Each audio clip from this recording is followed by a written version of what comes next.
Trust ವತಿಯಿಂದ ಇವತ್ತು ಏನು ನಾವು 134ನೇ ಜಯಂತಿನ ನಾವು ಡಾಕ್ಟರ್ ಅಂಬೇಡ್ಕರ್ ಅವರು ಆಚರಿಸಕ್ಕಂತ ಬಂದಿದ್ದೀವಿ.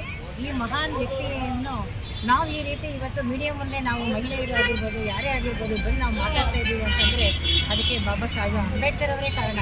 ಯಾಕಂತಂದರೆ ಇಂದಿನ ಕಾಲದಲ್ಲಿ ಮಹಿಳೆಯರು ಅಡುಗೆ ಮನೆಗೆ ಸೀಮಿತ ಅಂತೇಳಿ ಬಾಗಿಲಿಂದ ಸಂಧಿಯಲ್ಲಿ ನಿಂತ್ಕೊಂಡು ನೋಡ್ತಾ ಇದ್ರು. ಆ ಒಂದು ನೋಡಿ ಅವರು ಇಷ್ಟೊಂದು ಸಂವಿಧಾನ ಬರೆದು ಮಹಿಳಾ ಮತ್ತು ಪುರುಷರಿಗೆ ಸಮಾನತೆಯನ್ನು ತಂದುಕೊಟ್ರು. ಮತ್ತು ಇವತ್ತೊಂದು ದಿವಸ ನಾವು ಹೊರಗಡೆ ಆಗಿರ್ಬೋದು, ನಮ್ಮ ಏನೇ ಸ್ವಯಂ ಉದ್ಯೋಗ ಆಗಿರ್ಬೋದು, ಈ ಸೈಕಲ್ ಓಡಿಸೋದ್ರಿಂದ ಹಿಡಿದು ವಿಮಾನ ಓಡಿಸೋವರೆಗೂ ಮಹಿಳೆಯರು ಇವತ್ತು ಮುಂದೆ ಇದ್ದಾರೆ ಅಂದರೆ ಅದು ಬಾಬಾ ಸಾಹೇಬ್ ಅಂಬೇಡ್ಕರ್ ಅವರು ಕೊಟ್ಟಂಥ ವರದಾನ ಆಗಿರ್ಬೋದು. ಮತ್ತು ಸಮಾನತೆ ತಂದುಕೊಟ್ಟಂಥವರು ಬಾಬಾ ಸಾಹೇಬ್ ಅಂಬೇಡ್ಕರ್ ಅವರು.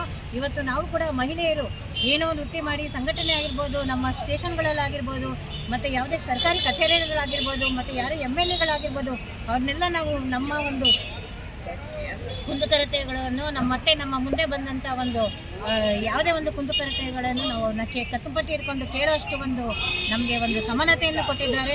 ಅದಕ್ಕೋಸ್ಕರ ಇವತ್ತು ಡಾಕ್ಟರ್ ಬಾಬಾ ಸಾಹೇಬ್ ಅಂಬೇಡ್ಕರ್ ಅವರ ಒಂದು ಜನ್ಮದಿನವನ್ನು ಆಚರಿಸೋಕ್ಕಂತ ಬಂದಿದ್ದೀವಿ. ಅದಕ್ಕೋಸ್ಕರ ನೀವು ಕೂಡ ಬಾಬಾ ಸಾಹೇಬ್ ಅಂಬೇಡ್ಕರ್ ಅವರು ಏನು ಹೇಳಿದ್ದಾರೆ ಅಂದರೆ, ನಾನು ಕೊಟ್ಟಂಥ ಒಂದು ವರದಾನವನ್ನು, ಸಂವಿಧಾನವನ್ನು ಆದರೆ ಮುಂದಕ್ಕೆ ತಗೊಂಡೋಗಿ, ಇಲ್ಲ ಅಂತಂದರೆ ಅದನ್ನು ಹಲ್ಗೆ ಬಿಡಿ ನೀವು ಅಂತ ಹೇಳಿ ಅವರು ಕೈ ಮುಗಿದು ಅಂತ ಕೇಳ್ಕೊಂಡಿದ್ದಾರೆ.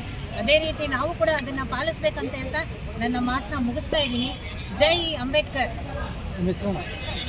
ಅಖಿಲ ಭಾರತ ಜನಸೇವಾ ಟ್ರಸ್ಟ್ ಸಂಸ್ಥಾಪಕರು, ಅಧ್ಯಕ್ಷರು ಜಿ ತಾರಾ ಮೇಡಮ್. ನಿಮ್ಮ ಹೆಸರು?